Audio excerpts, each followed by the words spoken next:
En Michigan son las 8:57 de la mañana.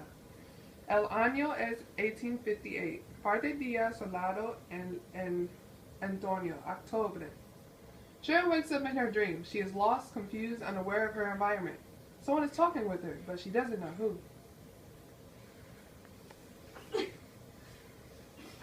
Where am I? You're in the hallway. I am? Yes, you are. You're in fact outside of Thomas Edison's classroom at Reverend G.B. Engel. It's a Christian church in Michigan. Wow, so cool. Wait, but who are you? I'm Constance, your conscience.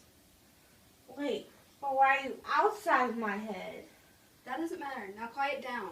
Class is starting. As Cheryl and Constance look through the door window, as quiet as a mouse, Miss Bailey begins her 5th grade science class. Please turn in your homework. That was assigned last night.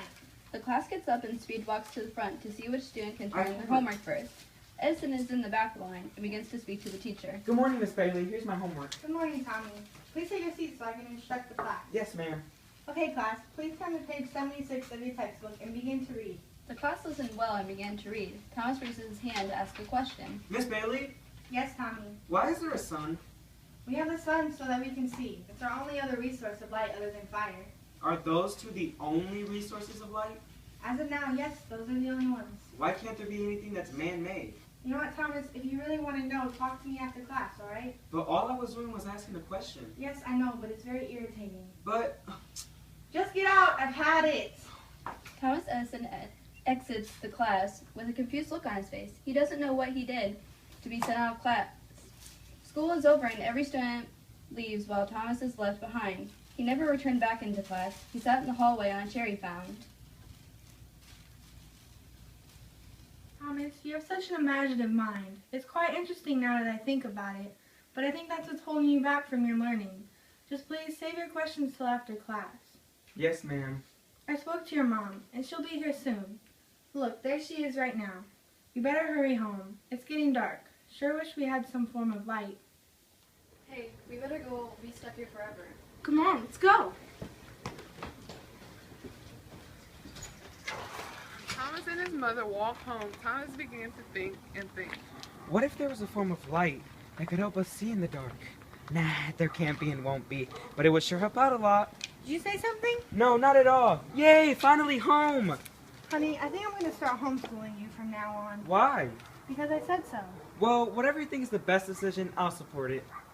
Thomas and his mother hug for a while, then head off to their rooms to go to bed. Thomas fell asleep with a bunch of thoughts pondering in his mind. That was just some of the struggles Edison went through. If that was only as a child, imagine as a teenager. If you want to know, come on. All right. Son las 5 de la tarde, 1863. Nublado frío en Antonio, October. The leaves are beginning to change color. You can see the squirrels beginning to collect acorns for the winter. This was him as a teenager. He sold newspapers as a job. Cool. So he made a lot of money. Not necessarily. Newspaper, get your newspaper here! Can I get a newspaper for my husband? Ah, yes, that'll be 50 cents. Here you go. Thank you.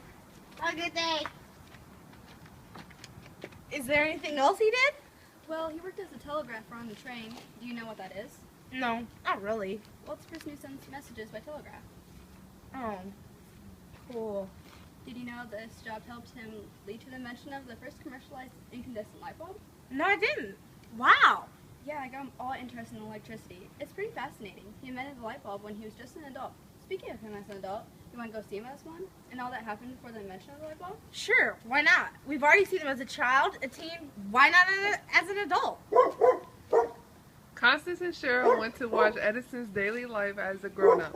They're surprised at what they saw. Park, New Jersey, son las 7 de la tarde, año 1879. El sol frío. Forever frío en torno parcialmente nublado. Edison is at home. He is very irritated. Ugh! I've had it! Are there any more candles left?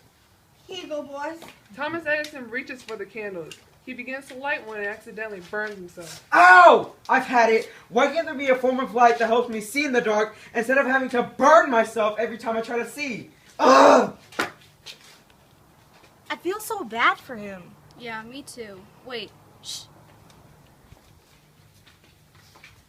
Oh, great. I can't even see what I'm going to get. I want to be able to grab a glass of water and not be scared I'll grab the mustard. Well, I'm going to change that.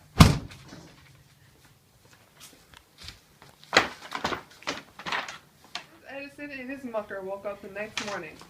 They got dressed and head off to the store. Thomas picks up a newspaper and begins to read it.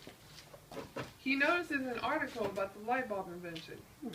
This newspaper was published during the time of the Industrial Revolution. Interesting. It says here that it's been failing because they don't know how to make the light last longer and reduce blackening. I bet if we had the supplies, we could fix that. Say something, boss? Yeah, looky here. Ah, sweet. Bet we could build one of those. Why not put our worst to test?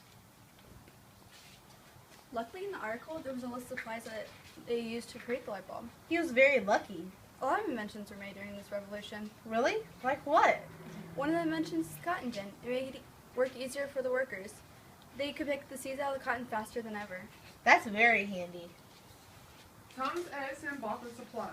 He was very fortunate that he knew which ones to buy. He bought things like filaments. He hurried back home with his mucker to work on the invention. They brought the newspaper and read even further on how the light bulb was built. See, they should have used this as filament instead of that old thing. Need this, boss? Yeah, it's like you read my mind. Through trial and error, Thomas and his mucker finally invented the first commercialized incandescent light bulb. This accomplishment was made in October 1879. You done it! No, we've done it. Did it really happen that fast? No, but lucky for us, we can go from the time where he bought the supplies he needed to when he actually invented the light bulb. That's amazing. Yeah, I know, right? Now wake up before your teacher has a heart attack. You've got a deal. Thank you so much for teaching me all about this wonderful man. You're welcome. I'll always be here if you ever want to learn about another inventor. I'd probably want to know about Steve Jobs later. I really like those iPhones. All right, now get back to class. Constance and Cheryl both exit the dream.